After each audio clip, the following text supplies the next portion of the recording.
Hey, welcome back. Got a good one today. We got another episode of Night Gallery. This one's season 2, episode 11. This is definitely one of the better episodes of the whole series, in my opinion. We start off with Pickman's Model. Pickman's Model is an HP Lovecraft short story. You know, it's interesting. I did a video for the Dunwich Horror, which was 1970 HP Lovecraft full-length adaptation. Although he never wrote any novels. It's just short stories.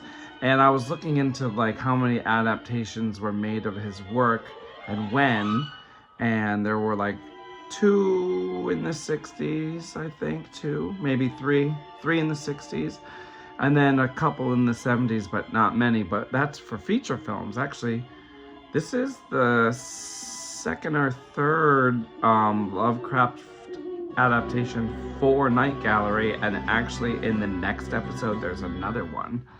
So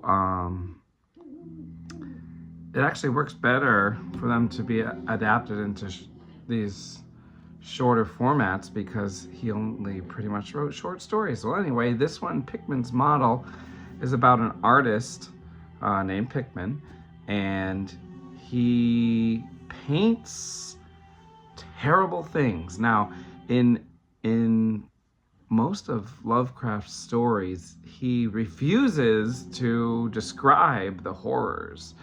And I guess he thought that was scarier that way. I think that's the idea.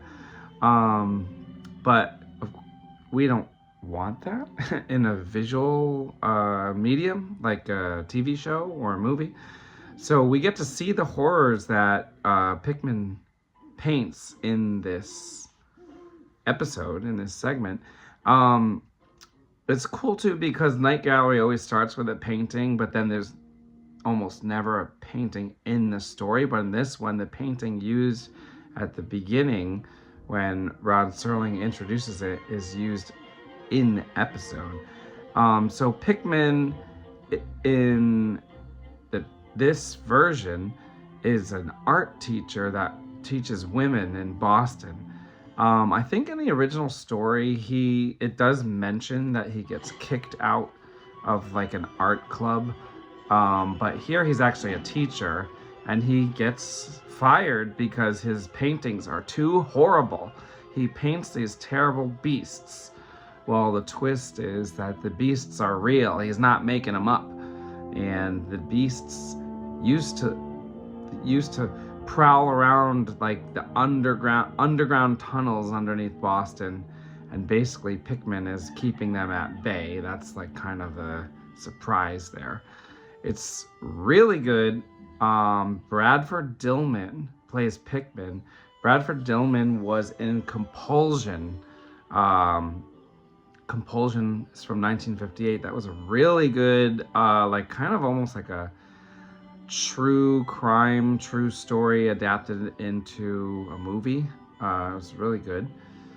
Then he was in Fear No Evil in 1970, which was kind of a crappy TV thriller. Then he was in the Mephisto Waltz in 71, which I did a video for. And then he was in one of the 2 movies called Revenge in 1971, although he was not in the better of the 2. He was in the less good of the 2. He was in the one with Shelley Winters. And then in 1978, he's the lead in Piranha. Joe Dante's Piranha, the Jaws kind of knockoff.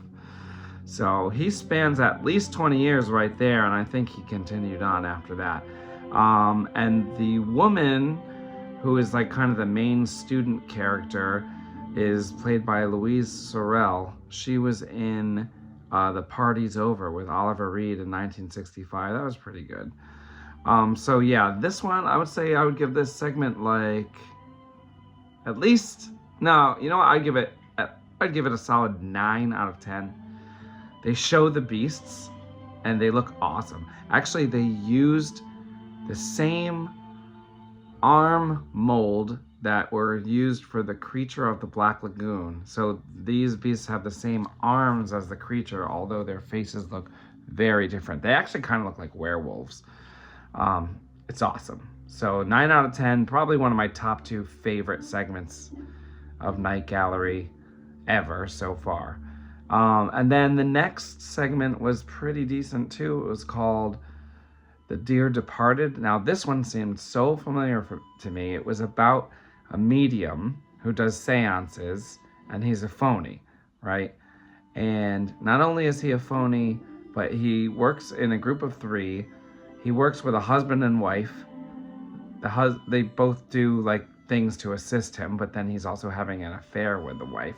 I swear I've seen this story somewhere, but I looked up the original story and I couldn't find any other example of it being adapted into another version, but I swear I've seen this story before. Basically, you know, the wife is cheating on the husband with the main guy, the medium. Then the husband dies and then comes back as a real ghost. So that's a little twist at the end of that one. Pretty solid, pretty solid. No actors that I know from anything else or that were really in any other horror-related pieces of work, but it was good. It was solid. And then at the very end, I'm surprised they even did this, but they added a segment at the end that was 1 minute at the most. Like, I don't even think it was a full minute. It's called An Art of Chivalry. And as far as something that's 1 minute long, it was good.